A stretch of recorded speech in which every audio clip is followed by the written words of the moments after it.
On avait déjà réfléchi au futur hôpital Nord en faisant un des éléments de principe a été de dire qu'on n'avait que des chambres individuelles.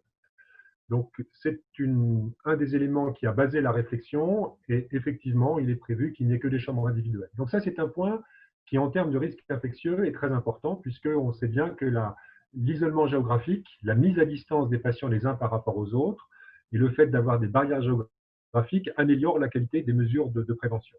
Peut-être un autre élément important, c'est qu'au regard de ce type de crise Covid, mais d'autres infections à risque qu'on appelle épidémiologiques et biologiques, c'est d'être en capacité à ce que les services de première ligne, c'est-à-dire les urgences, les maladies infectieuses, la réanimation et les laboratoires de biologie, notamment la virologie ou la bactériologie, soient en capacité à travailler ensemble. Donc il faut aussi imaginer des circuits de patients, de prélèvements qui permettent de faire fonctionner de façon très fluide ces services de première ligne dans des situations d'épidémie particulières ou de maladies à haut risque infectieux.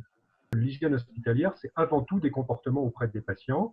Bien sûr, la première, c'est l'hygiène des mains, mais c'est aussi d'assurer que la gestion de ce qu'on appelle les dispositifs invasifs, les cathéters, les sondes urinaires, les patients en réanimation avec des sondes d'intubation, reçoivent les meilleurs soins en termes de prévention. Et donc, pour ça, il y a certes des questions de locaux, mais il y a aussi des questions d'organisation des locaux, d'ergonomie, qui font que les personnels qui sont dans ces locaux, ils travaillent de façon efficace.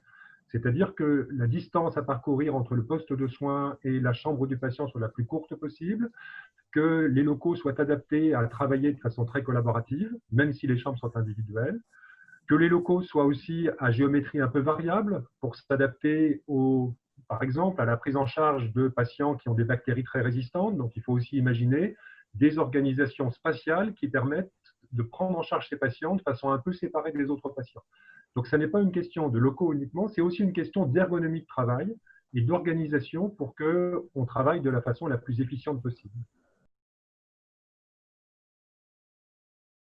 Il faut certainement mélanger les étudiants en termes d'enseignement sur la prévention de l'infection.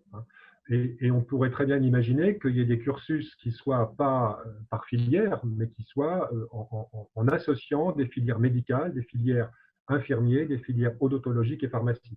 Ça, c'est sans doute quelque chose qui sera intéressant, notamment dans les parcours qui sont post-études initiales. Je pense à des masters, par exemple, où là, il y a probablement des choses à faire.